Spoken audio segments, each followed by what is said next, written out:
expert, and I'm all about skepticism. I don't have any answers for you guys. Just stay safe, wash your hands, do the regular things that you need to do to make sure that this doesn't happen inside of your house, or at least try and help it. So today we're going to be going over a big issue within the realms of talking to theists and talking to atheists, having these fruitful conversations. And that is a 5-letter word called faith. So faith has a lot of different definitions for it. When you think of what is faith, it could mean so many different things. People use it in so many different ways within their life, whether you're religious or not. And I'm actually going to dive into a little bit about what each of these mean, how we can use them, the issues with some of these definitions, and what I believe faith is, my definition and my take on faith, and ways that you can try and tear down an argument. Once you've already brought it down to that, you have to take it by faith measure, either at the very beginning or towards the end of the argument. A lot of times you'll get, well, you just have to take it on faith, or it all starts with faith. I find that as a huge problem. And we're going to be going into why that's a problem. So first thing we need to do whenever we're talking to somebody that boils down to faith, we need to ask them what they mean by faith. How do they define faith? There's one where there's not really too much confusion when you're talking about it, and it's, what's your faith? Are you the Christian faith? Or are you the Muslim faith? Everybody's pretty much on the same page when it comes to that. They don't have to, explain why they think they're the Christian faith or the Mormon faith. I mean, that's used as a belief, and that's what actually in the dictionary it says. There's a couple different definitions for it.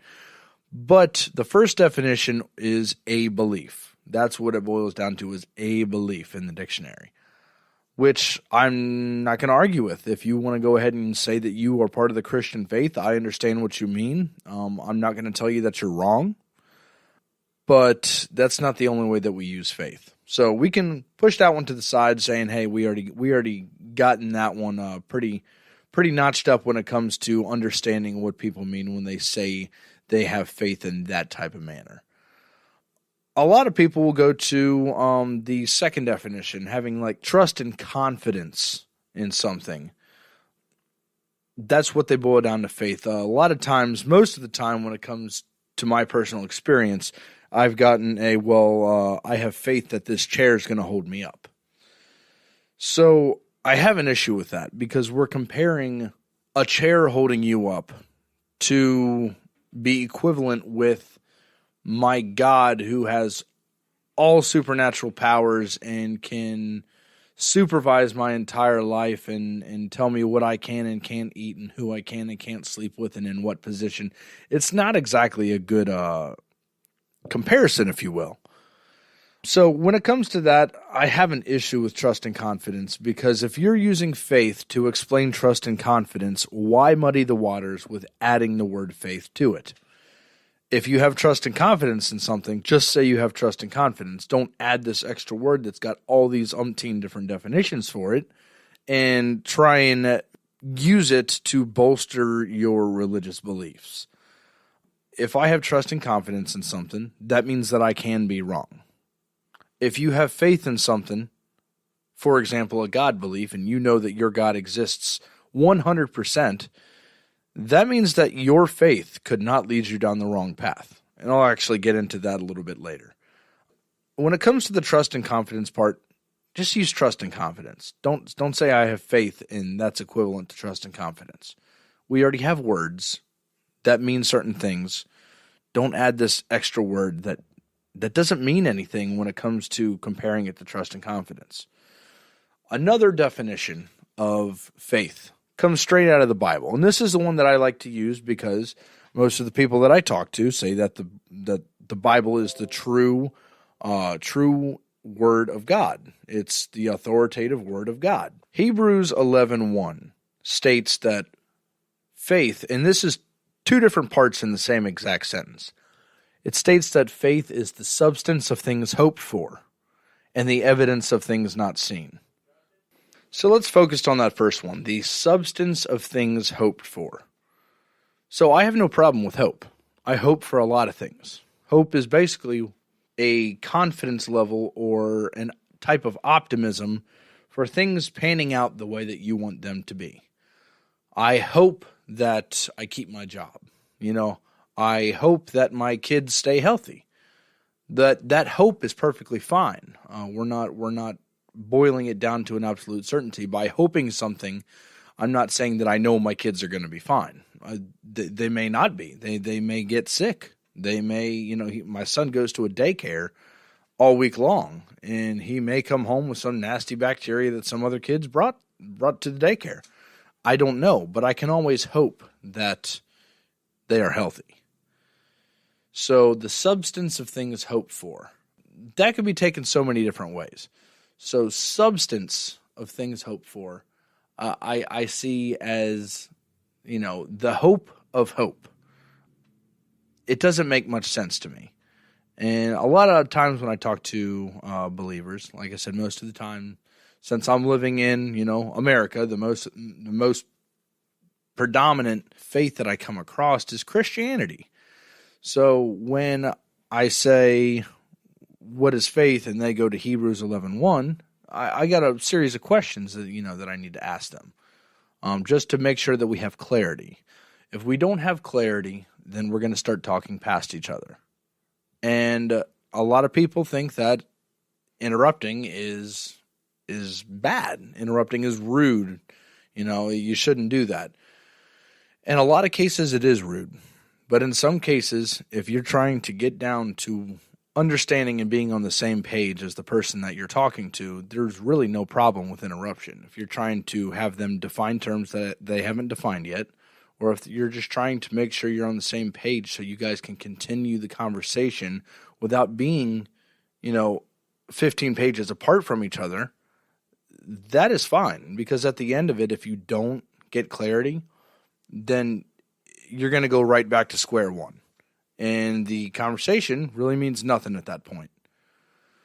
So back to Hebrews 11:1. Substance of things hoped for, that's one thing. And then the evidence of things not seen.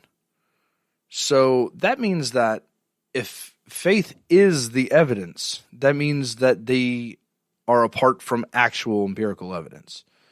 If I have evidence for something, I don't need faith. I can just produce the evidence. So how do I define faith? I define faith like my favorite atheist. I define faith as gullibility. I define faith as believing in something that you have no good reason for, or good reason to believe. If I have faith in this chair, and you're going to use that as the trust and confidence, then that means that this chair cannot fall. This chair cannot break. I have trust and confidence in this chair due to evidence. And that evidence is me sitting down in this same chair multiple times in my past and it not falling over. Now, that doesn't mean that the next time I sit in it, it's not going to fall over. But it's shown me its durability. I have evidence, I have personal experiences, and every single personal experience that you ever have is evidence of some sort. It could be anecdotal evidence, but it is evidence of some sort. So every time I sit in this chair, it doesn't fall over. It feels sturdy. It's held me in here for hours upon hours at a time. I have evidence to provide a reasoning for having trust and confidence in this chair.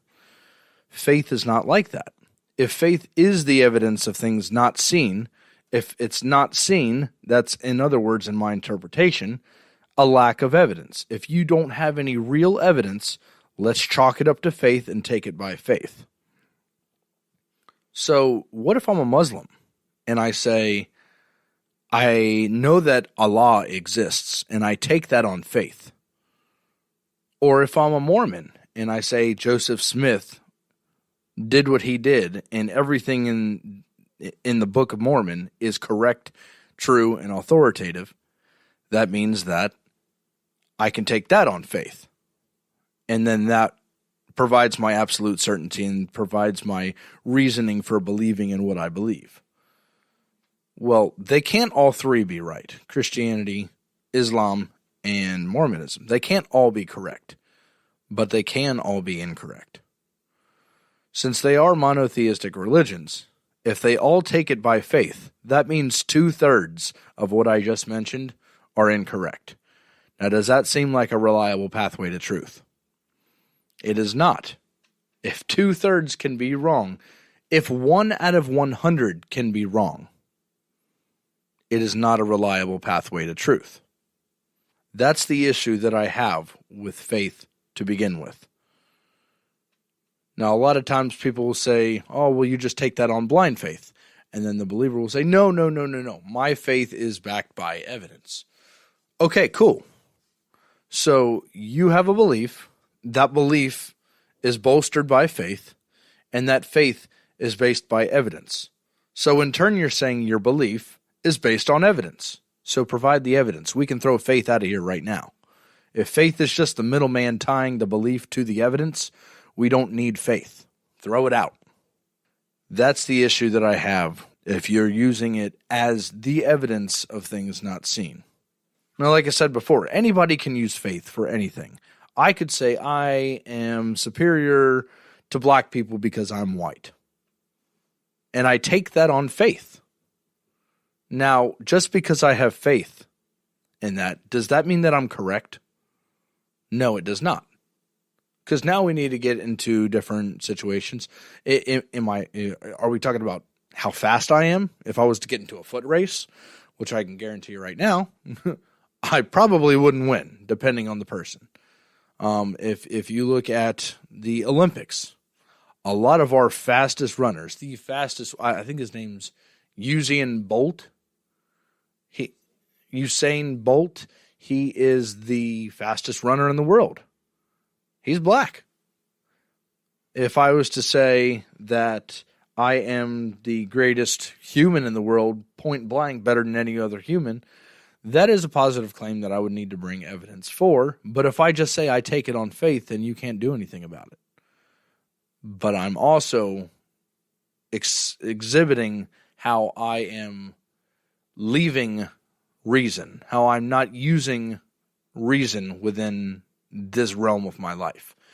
Because if I just take it on faith, that means that you can't falsify it because you don't know my faith.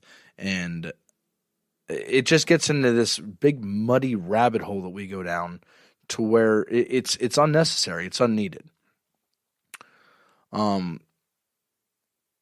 A lot of times I'll come across to where I've used this whole argument and I've brought it down to them being unreasonable. I've brought it down to, having faith in anything. You could literally take faith on any proposition you could ever think of, and that doesn't mean that it's actually true. Then I get, well, you have faith too. No, you have faith too. Well, what does that mean?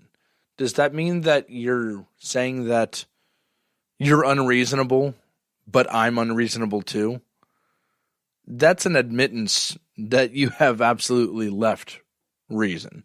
That's an admittance that your belief system or your foundation for your belief isn't holding itself up. It is just playing this childish game of I'm bad, well, you're bad too. Or I'm unreasonable and so are you. And let's just say we get to the bottom of it all and they're not willing to part from faith. That's fine. You can have faith in whatever you want to, but if it comes down to a God belief, that faith does not describe what kind of God you're providing this faith for. You will have to presuppose whatever God that you currently believe in and presuppose his existence to be able to say you have faith in this God. It's unreasonable. It doesn't lead you to truth. It's not a reliable pathway to finding out what's actually true. And if the person that you're talking to is not worried about that and they just want to have faith because they want to have faith, because they want to believe in what they want to believe in, a lot of people sometimes say that, the conversation's over with. And a lot of times I will agree. The conversation is pretty much over with. Try and plant the seed, though. Try and at least get them thinking about it. Ask them, would you like to have a conversation at a later date? And maybe revisit this. Psychologically speaking, for somebody to remember something, it takes about 3 times for you to say it for them to actually latch onto it.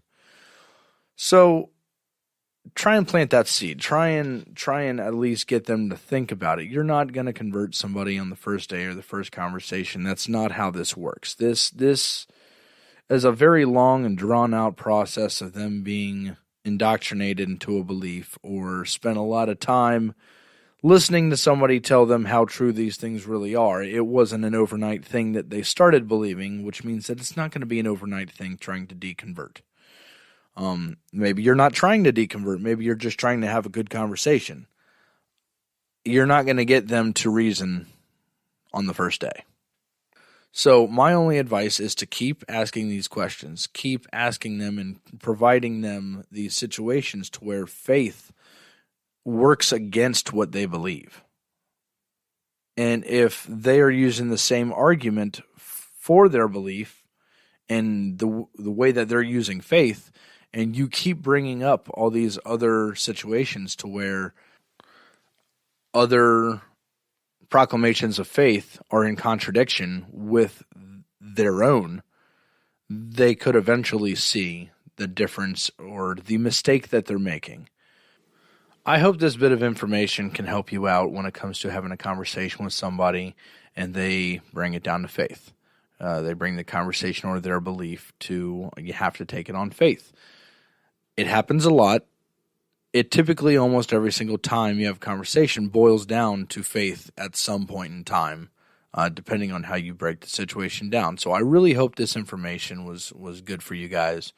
If you have any ways of doing it yourself that you've found successful, please bring it to the table. Let me know. Shoot me a message on SoundCloud. Put a comment in there, something like that with somehow get in touch with me so I can possibly bring it up in a later episode. So that kind of wraps it up when it comes to what I have to say about faith. We can get into it in a conversation that I may have or an interview I may have later in these episodes that I'm maybe putting out. Just want to plug it in here. I am going to be on a different podcast, not a different one, another one other than this one. This one's strictly for just basically talking to atheists about how they can have better conversations with theists. I'm actually going to be on a podcast with one of my good friends who is a Christian apologist, and it's going to be called The Battle for Truth. He's kind of in charge of putting it out there on the media platforms, but I think he said it's going to be on every single large platform when that comes to like iTunes, Spotify, the whole works. This one right here is on SoundCloud, and I'm working on getting it kind of bolstered out towards all the mainstream, the rest of the mainstream media platforms. But we're going to be doing a podcast to where it's going to be us having a conversation with each other, that you can see all of my arguments in action. You can see the way that I'm using them. You can see in which ways that I bring them up at certain times, and maybe it can help. Maybe it can just entertain you, but at the same time, maybe you can try and take some of these arguments and use them in your own life. Other than that, I appreciate you guys for listening. Like I said, sorry I didn't have an episode for a long time, but I will definitely keep up the hard work and try and get some more content for you guys to listen to. I really appreciate you guys listening, and I will see you next time. I have a challenge for Christians. I think very rarely do you have the opportunity to state clearly, unabashedly, what you believe. So this is the challenge. The challenge is I have 8 things that I think a lot of Christians believe are just facts of history according to the Bible. And I'm giving you the opportunity to record yourself saying what you believe. And I would love if you could send them in to me so I could hear you say it. There's a verse in the New Testament that says that if you're not willing to acknowledge God before men, he won't acknowledge you in heaven. So I tried very hard to write the things out as clear as possible with verses to support it. So let's get started. And again, don't say these things unless you believe them. So number one, I believe a snake or serpent talked. So if you believe that, I challenge you to say it out loud and record yourself saying it. Number two, I believe a man lived in the belly of a great fish for 3 days. Number three, I believe that Jesus ordered the stoning of rebellious children. Now, I said Jesus here. Some people might say, well, that was God or Yahweh. But, there's only one God, so they're just different names for the same thing. Number four, I believe Jesus said that the Israelites could take virgin women for themselves and give 32 virgin women to Jesus. Number five, I believe that Jesus sanctioned abortion, or the killing of the unborn, if an unfaithful wife was pregnant. So if you believe that, I challenge you to say it out loud and record it. Number six, I believe that many dead people came out of the graves when Jesus died. Number seven, I believe that Jesus ordered that a husband should be the first one to throw a stone at his wife if she leads him away from the belief. Number eight, I believe that Jesus stopped Abraham from sacrificing his son, but didn't stop Jephthah from sacrificing his daughter. So I challenge you to figure out what of these 8 things you believe, and if you do believe them, state it, record it, and send it to me. And I will try my hardest to do the same thing, same challenge for Muslims, Hindus, and maybe some other religions. So I look forward to hearing from you. Rebuke and Reprove accepted the challenge from Pine Creek and publicly made a fool of himself. I have a challenge for Christians. I think very rarely do you have the opportunity to state clearly, unabashedly, what you believe. So this is the challenge. The challenge is I have 8 things that I think a lot of Christians believe are just facts of history according to the Bible. And I'm giving you the opportunity to record yourself saying what you believe. So I challenge you to figure out what of these 8 things you believe. So if you believe that, I challenge you to say it out loud and record yourself saying it. Publicly say, I believe a man lived in the belly of a great fish for 3 days. I believe a man lived in the belly of a great fish for 3 days. Or if you don't believe it, then don't say it. But if you do believe it, say it. I believe that Jesus ordered the stoning of rebellious children. I believe Jesus ordered the stoning of rebellious children.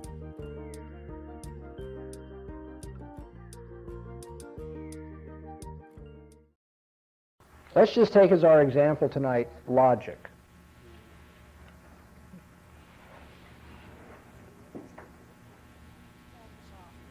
Do Christians use laws of logic and non-Christians use laws of logic? Well, they do.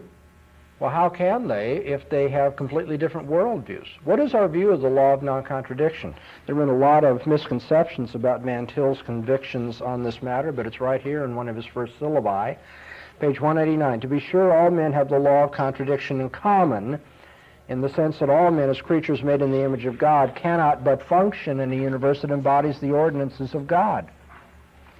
Van Til says, of course, all men have the law of non-contradiction in common, because that's an ordinance of God. That's God's law.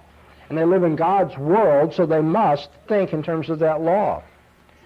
But non-Christians do not believe in such a universe. They believe that man is autonomous, that he's surrounded by a world of pure contingent factuality, that everything is random. This is a chance universe. And that he himself must seek to impose order upon pure factual contingency by means of the laws of logic that exist in themselves. Ultimately, the non-Christian says, this is a chance universe, but my mind doesn't think in terms of chance. My mind thinks in terms of logical laws. So the universe is chance, but I'm going to think about it in terms of logical laws. So that amounts to me imposing my way of thinking on the nature of reality. Accordingly, the Christian, having opposite views of reality, has opposite views of the nature and function of logic in relation to reality. Next paragraph. For the theist, possibility has its source in God, while for the anti-theist, God has his source in possibility. What does this mean? Talking to a non-Christian, the non-Christian says, well, it's possible that there's no God.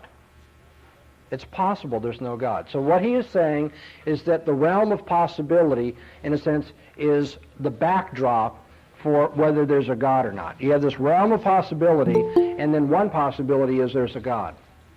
Mantil says, but if God is the source of possibility, then God is the ultimate backdrop, and all the possibilities are a result of what he says are possible. The next paragraph. For theism, God is the source of the probable. For anti-theism, the probable is the source of God. And now listen to the important next paragraph. The reason why these differences do not appear on the surface. Why is it when you're talking to unbelievers that these basic things don't come up all the time? Why isn't it right on the surface? The reason why these differences do not appear on the surface is that, as a matter of fact, all men are human beings who are created in the image of God. All men do have the laws of logic, do have God as the source of possibility and probability. All men are made in the image of God. Even the non-regenerate have, by virtue of common grace, some remnant of what should be, though it is not, the general consciousness of mankind. Accordingly, it happens that there is incidental agreement.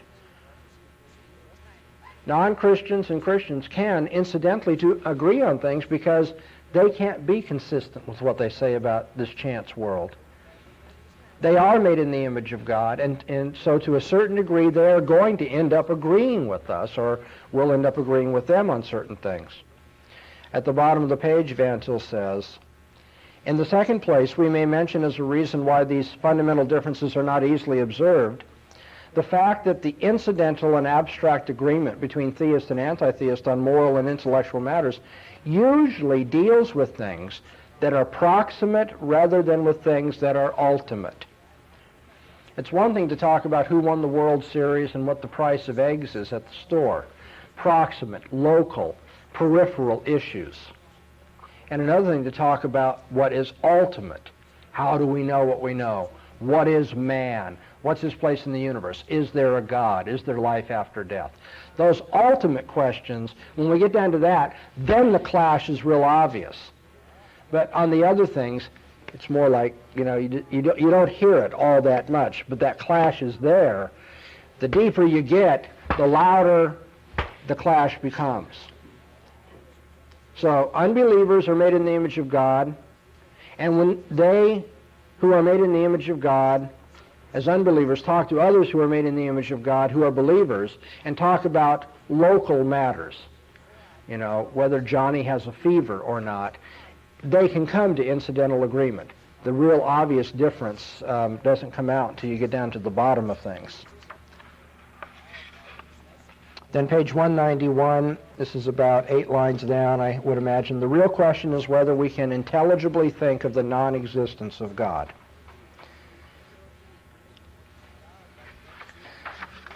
The non-Christian is going to say, well, you've got to consider the possibility that God doesn't exist. Van Til says the real issue is, can we even imagine the non-existence of God? Can we intelligibly think of the non-existence of God? If God doesn't exist, then thinking becomes random.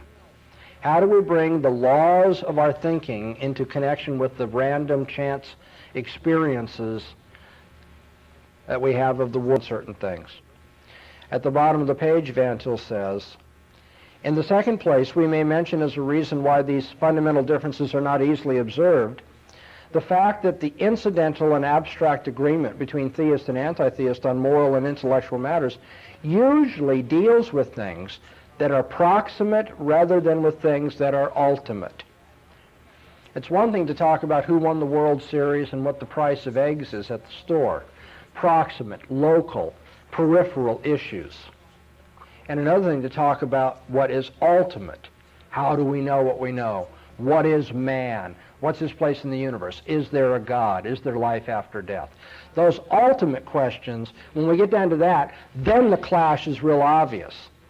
But on the other things, it's more like, you don't hear it all that much, but that clash is there. The deeper you get, the louder the clash becomes. So unbelievers are made in the image of God, and when they who are made in the image of God, as unbelievers, talk to others who are made in the image of God, who are believers, and talk about local matters, whether Johnny has a fever or not, they can come to incidental agreement. The real obvious difference doesn't come out until you get down to the bottom of things.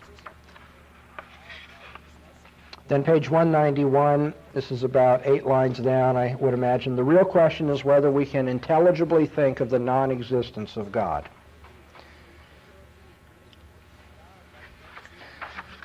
The non-Christian is going to say, well, you've got to consider the possibility that God doesn't exist. Evangelist says the real issue is, can we even imagine the non-existence of God? Can we intelligibly think of the non-existence of God? If God doesn't exist, then thinking becomes random. How do we bring the laws of our thinking into connection with the random chance experiences that we have of the world?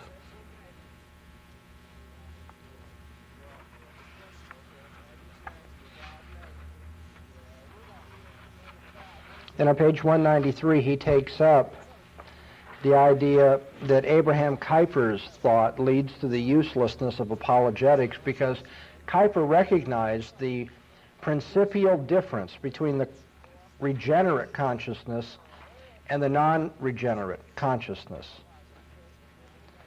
And Van Til wants to say, to a certain degree, Kuyper has been misinterpreted, but this is certainly not Van Til's conclusion, that because there's a principial difference between the regenerate and the unregenerate, that therefore they cannot argue with each other.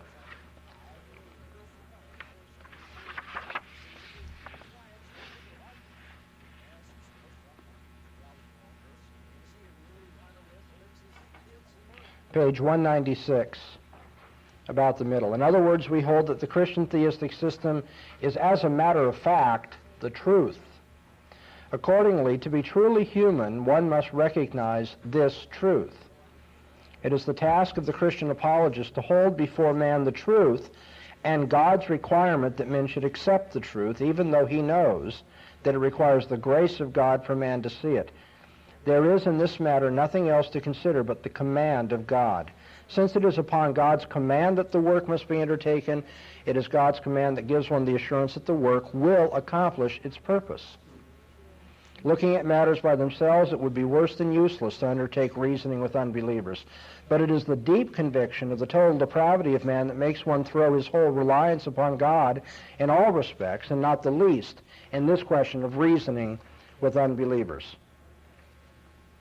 At the bottom of the page, our arguments taken by themselves effect nothing, while the Holy Spirit may very well convict without the use of our argument, as he may convict without the use of our preaching. Yet, because God is himself a completely rational God and has created us in his image, there's every reason to believe that he will make argumentation effective. Later on in this page, Van Til says, the unbeliever, the non-regenerate, has a formal power of receptivity. It is this that enables him to consider the Christian theistic position and see that it stands squarely over against his own and demands of him the surrender of his own position. The unbeliever, to a certain extent, can understand what we're saying, can see the significance of the argument and the demand that it places upon him. There is clearly an ethical difference between the Christian and the non-Christian. And because of the ethical difference, the non-Christian will suppress what he knows to be true in terms of theory of knowledge. He'll try to come up with a different theory of knowledge, which we will be able to undermine by means of our reasoning. However, the non-Christian's not going to want to accept that we've undermined it. He's going to keep resisting and resisting and rationalizing till the Holy Spirit changes his heart. Then on page 198, in the middle, it is not then as though the clear recognition of the fundamental ethical difference between the regenerate and the non-regenerate consciousness implies that there is a twofold truth. Van Til listen say it's not as though we say there's truth for the believer and truth for the unbeliever. There's twofold truth. Or that we must use one type of argument for one type of consciousness and another type of argument for the other type of consciousness. It's not relativism. It's not like Christians use one kind of argument but non-Christians use another kind of argument. It is exactly the deep conviction that there is metaphysically only one type of consciousness, and that the non-regenerate and the regenerate consciousness are but ethical modifications of this one fundamental metaphysical consciousness that leads us to reason with unbelievers. Let me put it this way. There's only one way to think.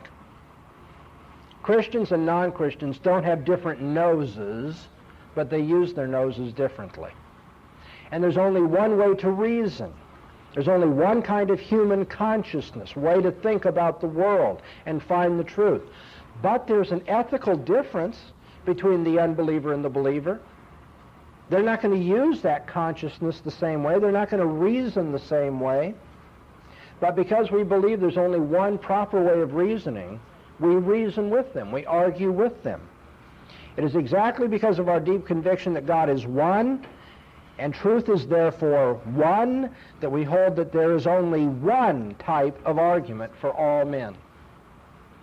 All that the recognition of the deep ethical difference does is to call attention to this very fact that it is God who must make this one truth effective in the hearts of men.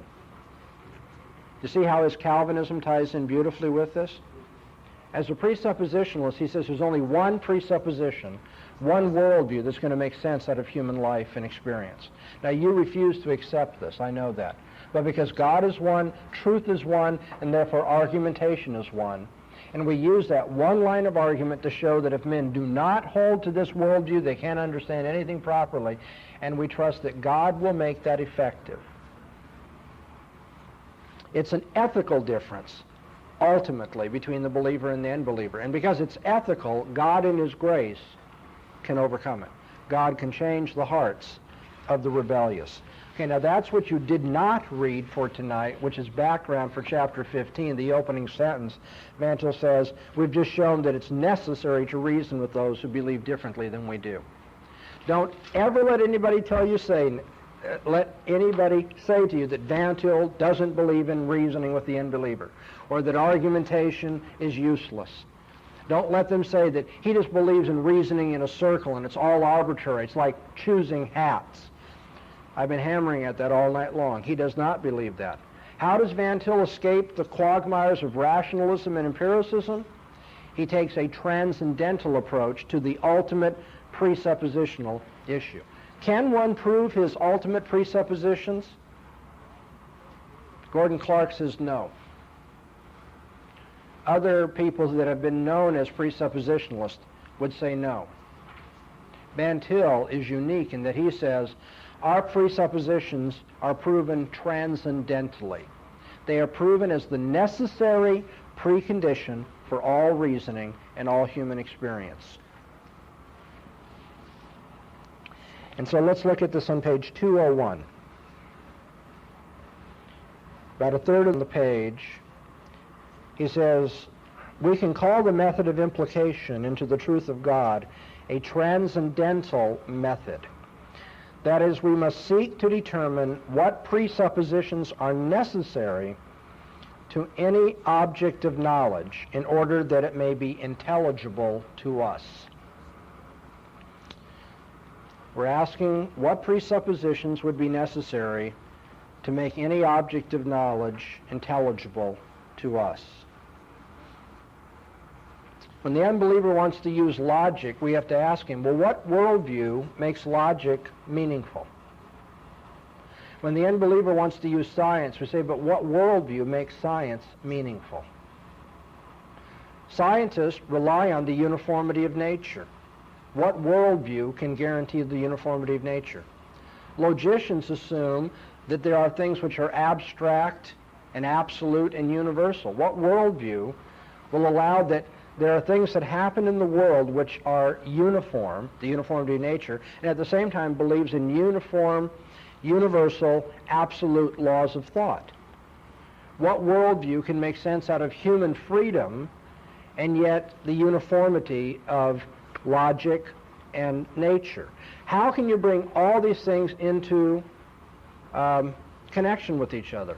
And the idea that there's a moral law that human beings must live up to, and that there's a dignity for human beings.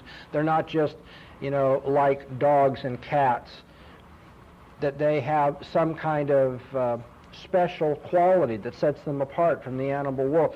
How do all of these things come together? Well, the Christian has an answer. He goes, in terms of our worldview, God created man. God's mind controls our thinking. There are the laws of logic. God's decree controls nature. There's the uniformity of nature. We're made in the image of God. There's the uniqueness and the dignity of man, and so forth.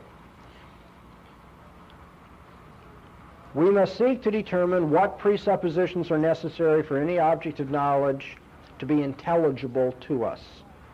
When the unbeliever sets something before us as a fact, we say, well, what is presupposed by saying that? What would have to be true about the world and about man for you to be able even to say that or know that?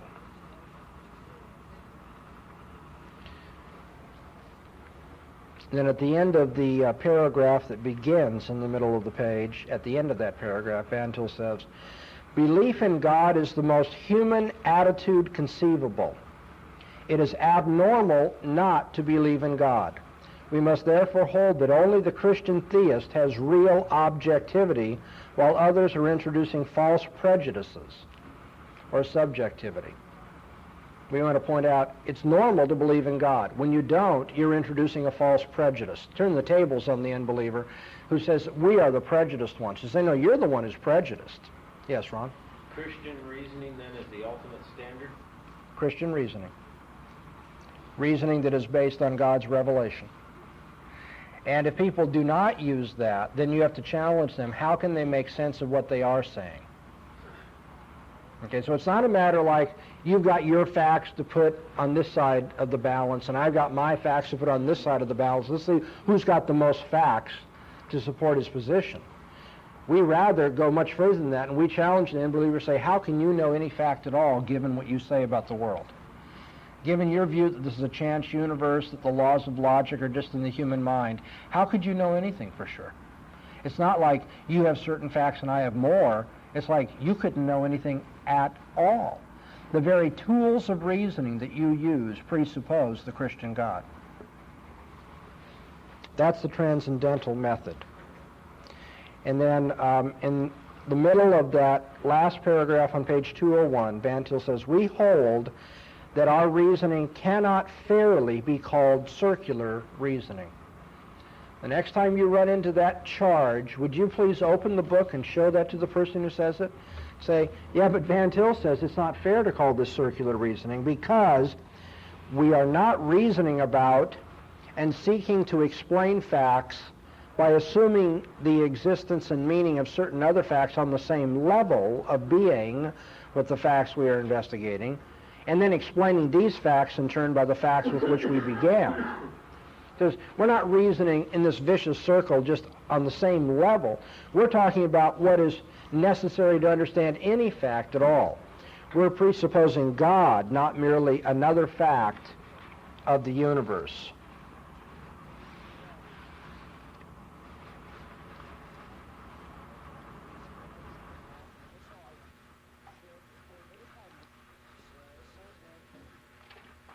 Okay, in the middle of page 202, Bantil says, anti-theism has arbitrarily taken for granted that God is not a fact.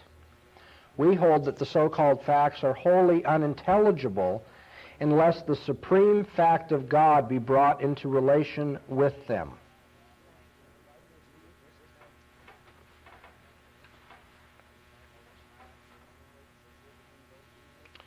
Okay, so the unbeliever says God is not a fact. You can't start with that at the outset. We say if you don't start with that presupposition, you can't make sense of any other fact at all. Now, we keep making these claims. You've heard them many evenings here in this class. Obviously, it's going to come down to your ability to press home that claim when you talk to somebody. You can say that, and he can go, well, what do you mean I can't make sense of anything? I can make sense of all, and he start giving you examples of things you make sense of. That's where you need to learn to press him and say, now, what are you assuming, though, when you say this or that about whatever you're talking, the grass is growing, you know? When that person starts talking about these facts that he or she knows, say, well, but if you believe that this is a chance world, or if you believe that everything's governed by laws, or if you believe that man has freedom or does not have freedom or whatever, if you believe such and such, it's not really possible for you to make the comment that you've just made, because given that worldview, it would become meaningless to say the grass is growing or whatever you're talking about. You've got to flesh out this argument by forcing the unbeliever back to be consistent with his or her ultimate presuppositions.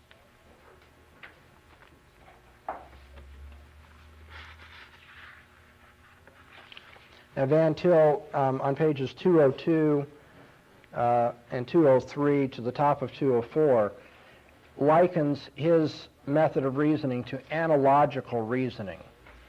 I've always thought that this was perhaps a strategic mistake on Van Til's part, because his opponents, looking for an easy thing to pounce on, to criticize him, have easily misunderstood what he meant by analogical reasoning. There's really nothing wrong with what he's talking about, but by labeling it that, his opponents have said, well then if you're a presuppositionalist, all you know about God are analogies. You don't ever know God, or you don't know the truth itself, you only know analogies. Yeah, that's what they've said for years and years. But I think you can tell that what Van Til is talking about is not a knowledge of analogies. He's talking about knowing analogically. And what's an analogy? An analogy says there's a point of identity and there are points of difference. And so Van Til says, when I think God's thoughts after him, I'm thinking analogically. My thoughts are not God's thoughts, and yet I'm thinking them after him. So there's a point of identity, and yet there's points of difference. And so that's like analogical. The opposite of that he calls univocal reasoning, as though God and man are across a level playing field or a table. They're equals. They're on a par with each other, and God's got to approach the facts just like man approaches the facts, and God's got to obey the laws of reason like man obeys the laws of reasoning. He says that's the unbeliever's idea, univocal reasoning. But we reason analogically. We think God's thoughts after him. That's all he's getting at here, and yet his opponents have made a real big point of it, as though Van Til thinks you don't really know God, you only know an analogy about God. So probably a strategic mistake to use that vocabulary, easily misunderstood.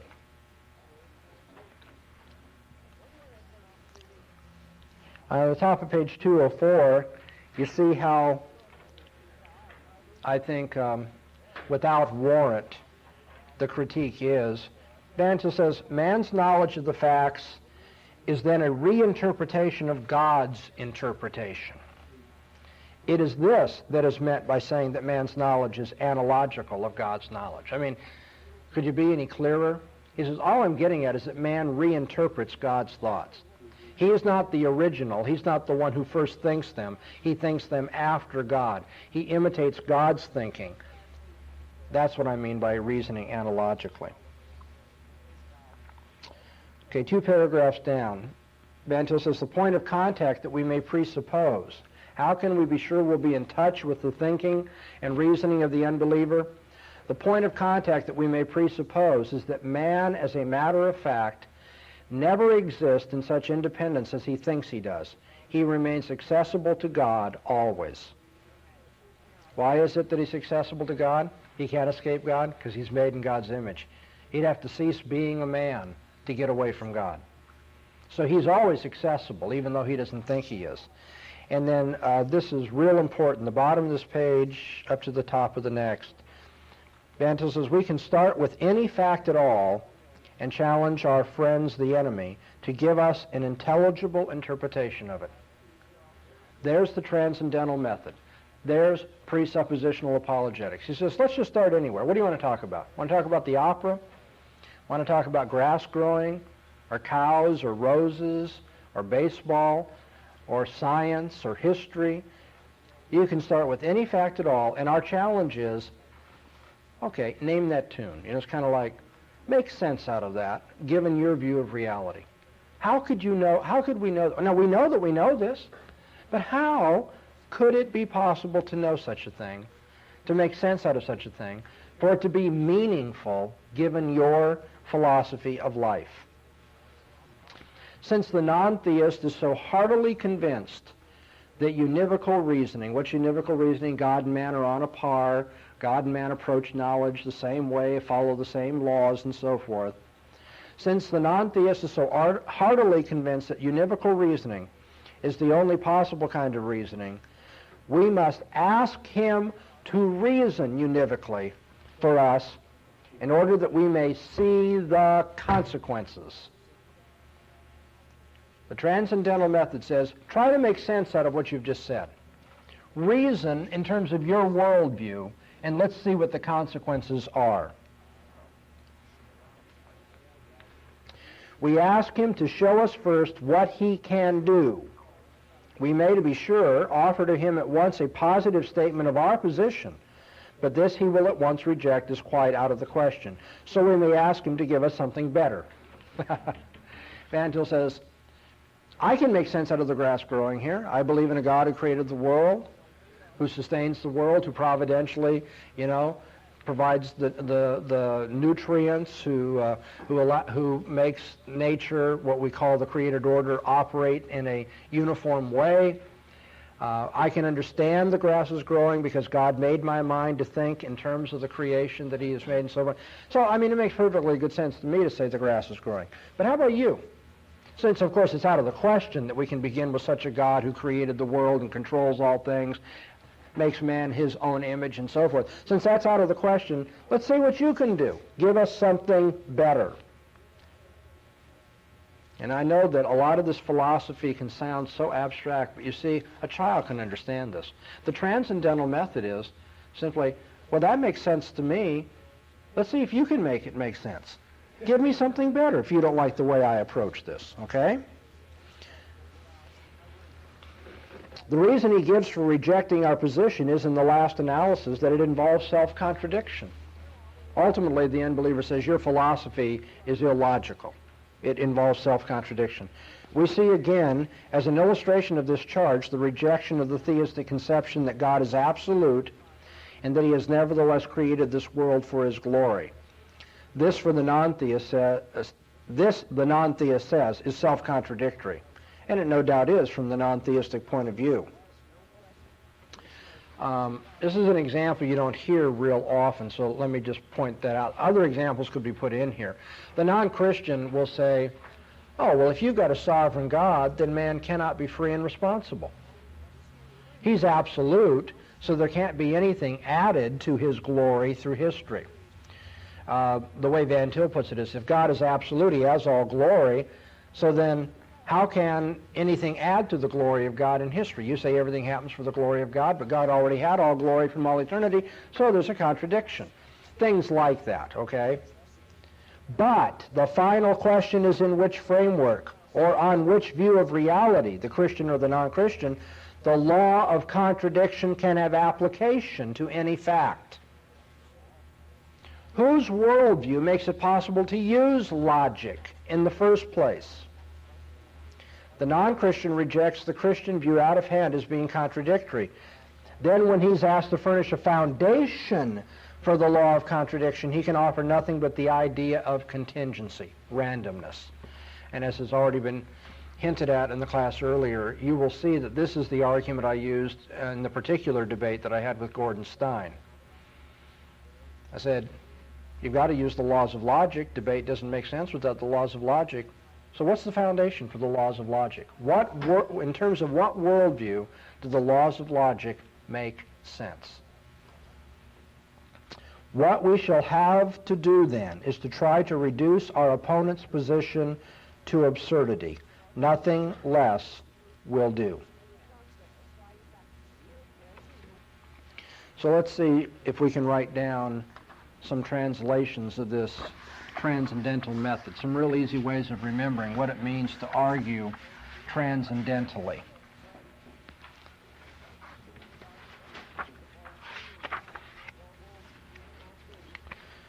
Van Til has said to argue transcendentally is to seek to determine what presuppositions are necessary for anything to be intelligible.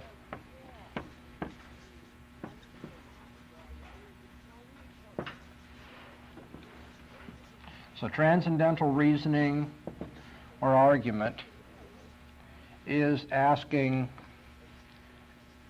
what presuppositions, another way we could put this is what worldview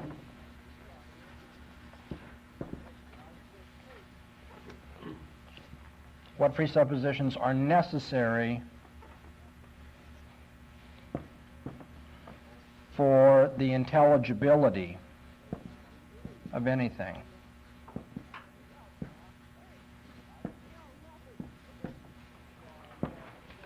To make sense out of what we're saying. Changed it. Do you know how long?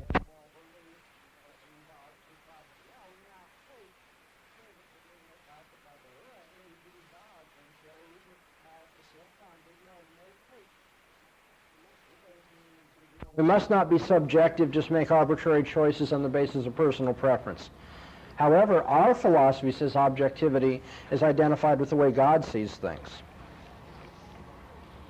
Right in the middle of the page, he says, there can be no more fundamental question in epistemology than the question whether or not facts can be known without reference to God. But all is said and done, it comes down to this. We're asking the unbeliever, can you make sense out of anything without bringing God into the picture? Can you make sense of the facts if you do not have a Christian theistic worldview?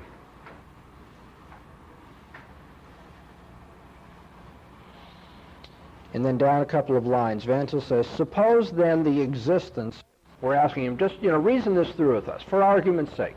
Suppose then that God exists.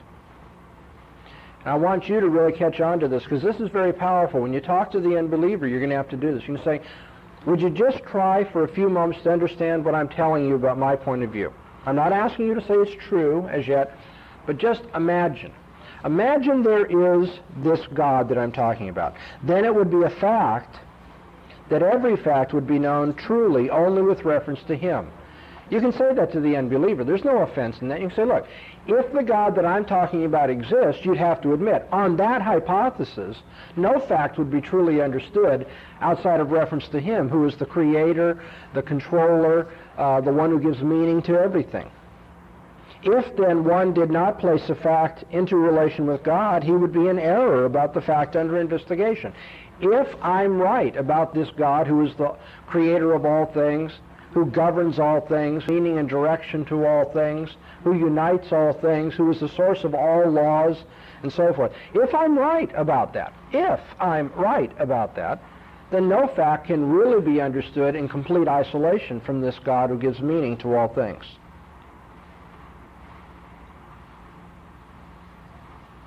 Now then,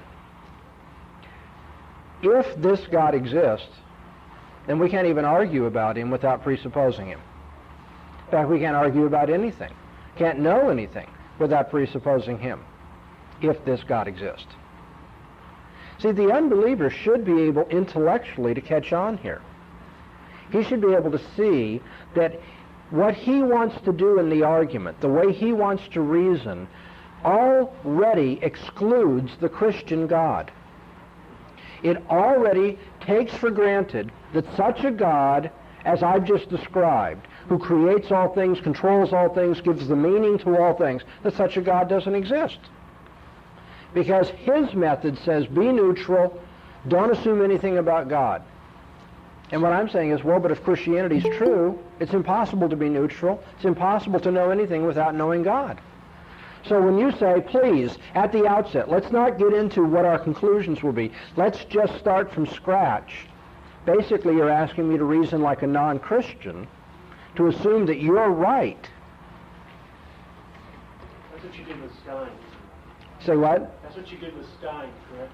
I believe that, I hope that is true. I was trying to. We're going to have a lesson, not the next one, but on May 11th, where the main part of our class is going over that debate. And so I won't steal my thunder from that point yet. Go ahead. What you're saying about Van Til, he would say that the objective is God's thoughts, subjective would be false thoughts. Well, subjective ends up being false thoughts, but the emphasis is subjective thoughts are those based on the subject. I'm the subject of knowledge, and so I'm just thinking my own thoughts, and they don't correspond to God's, and in that case they are false, but they're subjective rather than objective. Let's go on with this. Or suppose that one would just begin his investigations as a scientist without even asking whether or not it's necessary to make reference to such a God in his investigations. Such a one would be in constant and in fundamental ignorance all the while. And this ignorance would be culpable ignorance, since it is God who gives him life and all good things. So you're explaining to the unbeliever this. You're saying, if we were to start like you want to start, if we were to reason like you want to reason, then you would have to be in ignorance, and you would be morally guilty for that ignorance, given the Christian outlook. It ought to be obvious, then, that one should settle for himself this most fundamental of all epistemological questions, whether or not God exists. Van Til says it all comes down to your basic presupposition. I've got an outlook on life that says you can't reason without God. You've got an outlook on life that says you must begin reasoning without God. So what are we going to do? How are we going to reason from that point? How are we ever going to get through to each other? How are we going to argue with the unbeliever? Seems like we're back to irreconcilable ultimate positions, so that in the end we can't argue with each other. This is what Van Til is trying to undo, that drawing that conclusion. He doesn't want you. Yeah, I was saying, welcome. Yeah, it's I just have to point out that the last couple of times that you have come into the room, you have kind of fallen asleep before we got to even have a chat.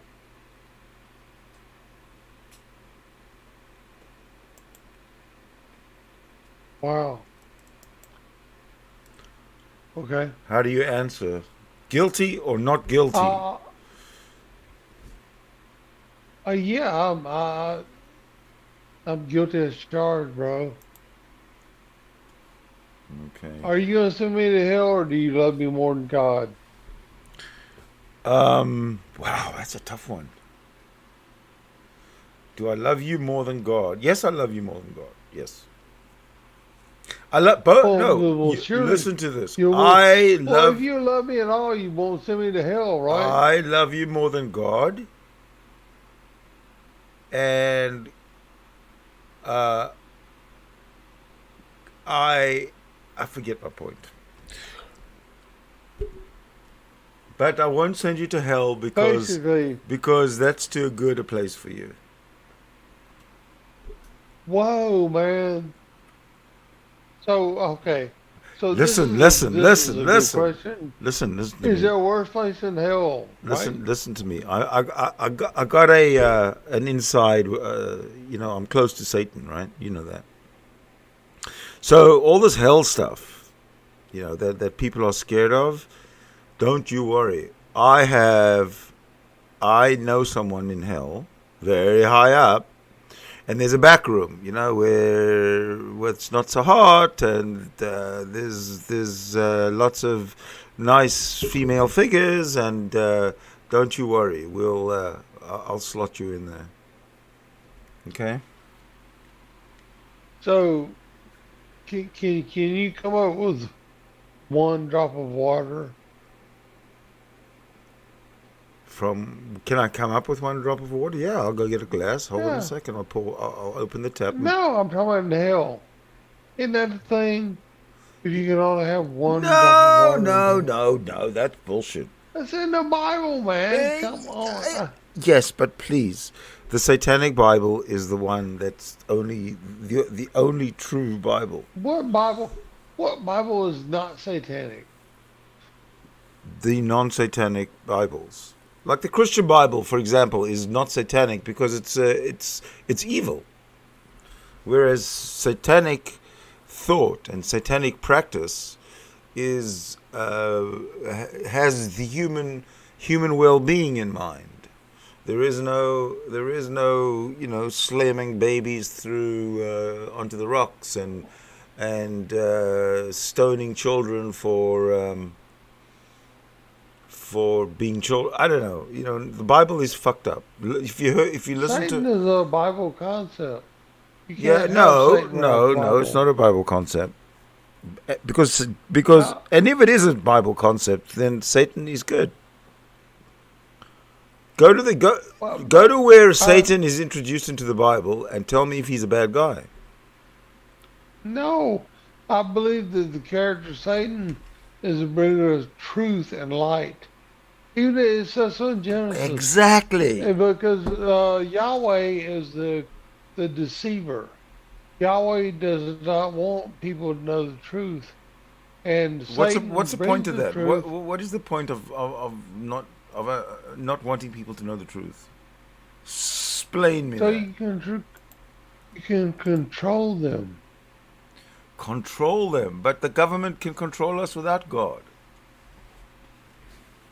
It's the same. It's psychological, my dude, man. You know that shit. So I want to get. It's the same thing. I prefer to try my luck with a different planet, on a different planet. Fuck this. Well, if you take people with you, they're going to use the same psycho No, I'm not taking people. drawback, dude. Fuck that. No, I'm really, really, really not a fan of people these days. Man, look, man, I've got this great woman that's coming in, and she's helping me out, and she's like a darling. I'm telling you. I'm glad you If there found were an one. angel- Finally, jeez. Sid, I'm telling you, man. If there were an angel, she's an angel today. I bet you she's a humanist. Ask her. No, she thinks she's a Christian, but she's really not. She's a humanist. Yeah, she just don't know she's not a Christian. I'm working on it. Yes. I'm letting her know that I'm letting her know that her care for me and what she does for me is from her and not from some spiritual belief. See, a lot of people think when they do something good for somebody, they want to like say, well, like Jesus or God led me to help you. No, they helped me because they wanted to help me. It wasn't because God led them to help me. What if they heard voices? They wanted to What help if they heard voices and the voices said, "Yeah, this is God, and you have to go and help people." Well, they're crazy people. Unfortunately, I haven't had any of those yet. I've had good, honest, good people. Not schizos. Very, very But fortunate. I mean, a schizo could slip in and hurt me, but not yet. Talking about If a schizo- schizos. If a schizo slipped in, they'd circumcise me. That's what would happen. That's what would happen. They'd say, "Oh my God, you hadn't been circumcised. Let me cut part of your dick off, so that God will accept you and you be buried in the Jew cemetery." That's what they would do.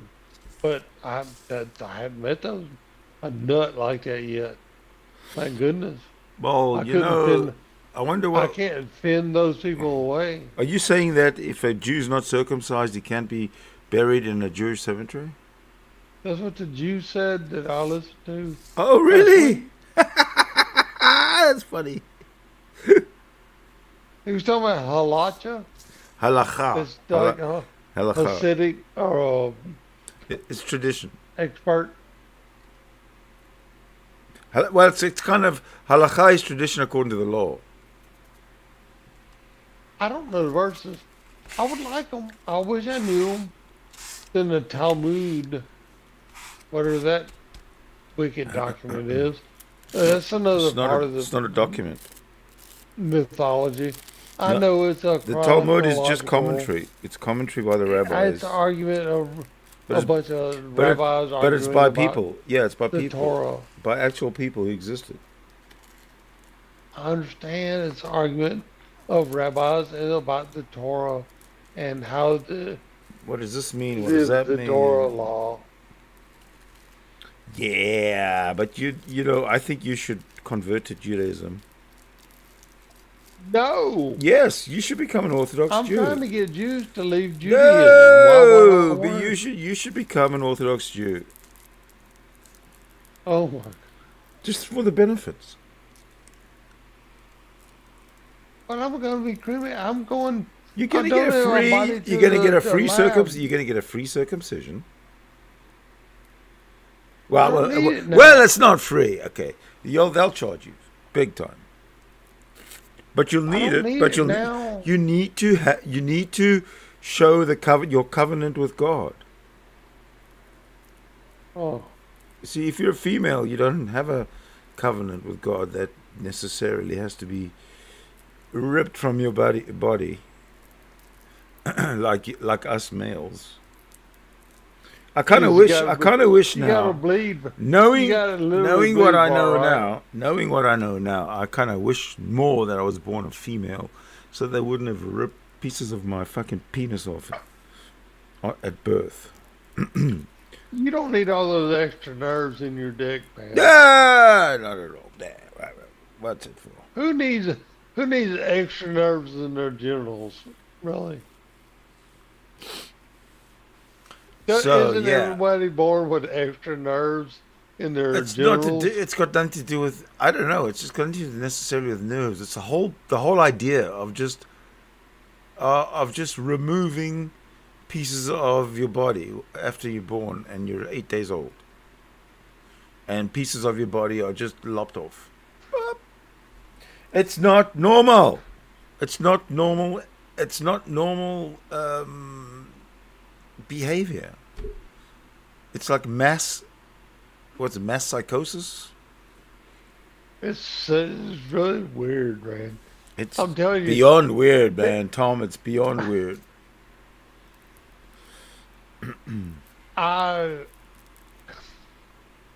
They tell me I'm crazy for trying to get people to stop doing. Right. Well, that's You know, I'm just blown away. They're not even Jews. They're like, you're weird. Why do you want? Why do you want to stop people from cutting off parts of their baby's dicks? I'm saying because it's fucking crazy. No, why don't you use the Christian argument? Because I care for you. Because I don't want to see you land up with a lopped off dick. You know, the Christians say they want to save you and bring you to Jesus because they care for you, right? That's what they say. That's the reason they do it. It's because they care for you. Maybe because I'm really a good person, I'm not going to make an argument that defends Christianity. Okay? I really care There about is nothing. people. There is no argument that defends Christianity. Well, I'm not going to do anything to promote Christianity. My goal is I'm not to try asking you to. just- Well, that's Why what would you I? said. Why would I ask you to do that? No, you posed the question. Why would I want to do that? But I don't want to do that. No. I didn't say that. I said you do want to do it. That's up to you. You want to do it because you feel it's a good thing, Yeah, but and because you feel for the people and you care for them, so you want to do it because it helps them, right? no. What the people- Christians do is do the same thing, you know, trying to get into your head and mess it up, but not for the well-being of the person, for the They're weird, man. yeah. I don't know. Ted, they're weird, dude. See, They're weird. They're you weird, are they're weird. you are promoting the well-being of babies and other defenseless beings. No, in our little community, it's really small compared, relatively. I'm a really vociferous advocate for self-autonomy, right? Yes, I know. Perhaps. Yes, I heard. Yeah, I mean, I make myself a nuisance over the topic. I do. I Hmm. go out of my way to do it. I can talk about a lot of different things. I can talk about robotics, Elon Musk, like everything. I can talk about a lot of different things, but I purposely try to direct conversations towards this topic because it's important. Why don't you That move? Why don't you move somewhere? You should move to Israel and hang out with Alon. Alon, Yeah. man, it'd be nice to see Alon come on here and talk with us. I haven't seen him around for a while. I'd send calling him. I'm calling. No, no, no. Don't call him. It's probably very early in the morning. Yeah, he's probably laying his nude ass It's on the damn yeah, Red Sea shore yeah. It's five. watching the I think it's sun. 5 o'clock in the morning there or something. Well, no, he'd be in his tent. He spends about half his time on the med than on the beach, right? Yeah, yeah. Although it's getting to the time of year where it's not so comfortable on the beach. It's the way. I remember when I lived there, like December and January were the 2 months which sucked. But by the beginning of February, everything it was already hot.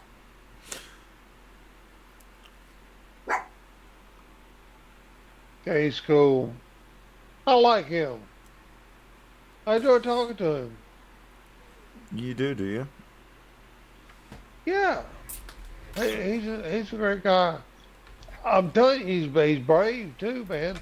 He was a tanker. Excuse me, what? He was a tanker. Tanker? Yeah, he was in IDF. He was a tanker. You talking about Alon? Yeah, Okay, so yeah. He's had his hearing damaged from cannon fire. you He's a probably warrior, man.